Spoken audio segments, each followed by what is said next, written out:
This is part 3 of my testimony on how God saved me from me. My background.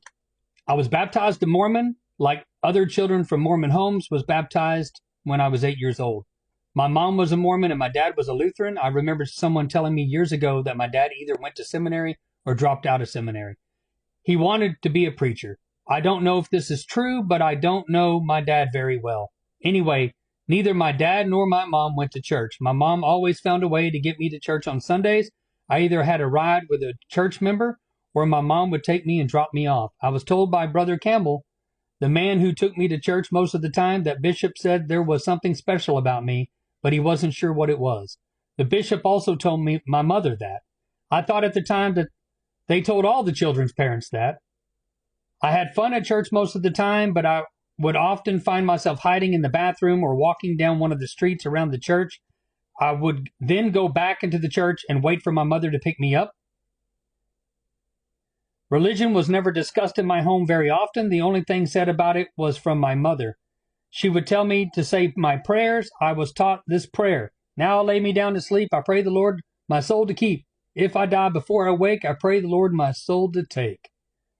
My mother listened to the music of the Beatles, Led Zeppelin, and too many to remember or mention. She was always dancing and singing in the mirror. I did the same. My mother and uncle, her brother, would gather around while I stood on the coffee table and sang. I had chores to do daily. One day's chores were as follows: clean the bathroom, shake rugs, vacuum house, and dust. I had chores 5 days a week and some weekends. On weekends, my mother would write down about 20 chores on a piece of paper, tear the paper into strips, fold them up, and put them in a hat. Her and I would then draw a chore one at a time, and then whatever the task or the chore was, I would have to do. My mom was a clean freak. My dad and I were never close. I always preferred not to see him. He was always grumpy. He worked all the time, but as a child, I didn't understand that.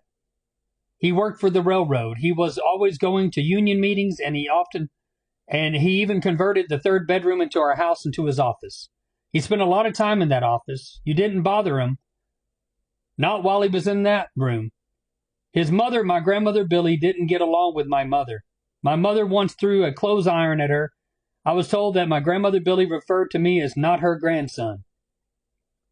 She would say that her grandson Robert was her only grandson. Robert was my dad's son from a previous marriage. Grandmother Billy would sometimes come over maybe a few times a year. She lived in Dallas, but didn't want to see us. My dad went over her house quite often, and I didn't go but maybe a few times. My mother made sure that whenever Grandmother Billy came over, my mother would cook hot dogs. She would boil them and cut them up and sometimes put cheese on them. But anyway, we either had a whole dog on a bun or a sliced hot dog and something else. It never changed. Not when Grandmother Billy came over. During Christmas time, Robert, my half-brother, would come and stay with us. Grandmother Billy would buy him all sorts of presents. He had so many presents to open, Grandmother Billy would bring me one present. You see, she took her anger, which she had for my mother, out on me. I stayed to myself most of the time. I would often find myself grounded, weeks or a month at a time, for one thing or another. I had a lot of quiet time due to the rules of my grounding. I couldn't watch TV, eat sweets, go outside in the backyard, or listen to the radio, and my chore list would grow. I basically would sit on my bed and stare at the wall. I prayed often, but I wasn't totally sure of God's existence. I had only experienced the evil around me. At least that's what I thought at the time.